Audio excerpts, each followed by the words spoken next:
Hi friends, ఏపీలో రాష్ట్ర ప్రజలందరికీ ఆదుర్పై శుభవార్త. ప్రతి ఒక్కరికి కూడా రేషన్ కార్డు ఉన్న వాళ్ళకి ఇక ఎంత ఏ సరుకులు పంపిణీ చేస్తున్నారు, ఎన్ని సరుకులు పంపిణీ చేస్తున్నారు, అలాగే మరి ఇంకా ఏ ప్రజెంట్ చేస్తున్నారు, అమౌంట్ ఎంత ఇస్తున్నారు తెలుసుకునే ముందు ఒక చిన్న లైక్ అయితే చేయండి. మీకు నచ్చితే లైక్ చేయించుకుంటే సెలెక్షన్ లేట్ చేయకుండా అయితే వీడియోలకు అయితే వెళ్ళిపోదాం ఫ్రెండ్స్. ప్రతి ఒక్కరికి కూడా ఏపీలో రాష్ట్ర ప్రజలందరికీ రేషన్ కార్డు ఉంటే చాలండి. ఈ సంక్రాంతి పండుగ వరకు ప్రతి ఒక్కరికి కూడా ఈ 5 సరుకులు అయితే పంపిణీ చేస్తున్నారు.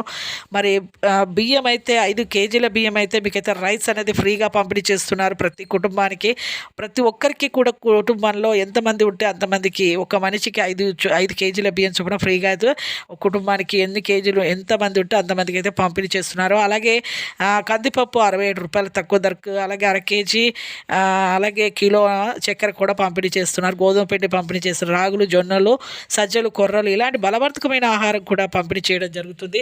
అలాగే మీకు ప్రతి ఒక్కరికి కూడా రేషన్ కార్డు ఉంటే చాలండి. ఈ యొక్క పండగ సందర్భంగా, సంక్రాంతి పండుగ సందర్భంగా ప్రతి ఒక్కరికైతే అమౌంట్ అనేది అలాగే మీకు ఒకవేళ వద్దు అనే రైస్ కూడా వద్దు అంటే కూడా డబ్బులు కూడా పంపిణీ చేయడం జరుగుతుంది. చీరలు కూడా పంపిణీ చేయడం జరుగుతుందండి. ఈ పండుగ సందర్భంగా ప్రతి ఒక్కరికైతే ఈ అదురుపై శుభవార్తనండి. చూసారు కానీ ఒక చిన్న లైక్ అయితే చేయండి. మీరు రేషన్ షాప్ డీలర్స్ దగ్గరికి వెళ్ళి వెంటనే కనుక్కోండి. ఒక చిన్న లైక్ చేయండి. మీకు నచ్చితే లైక్ చేయండి, నచ్చుకుంటే డిస్లైక్ చేయండి. Thanks for watching.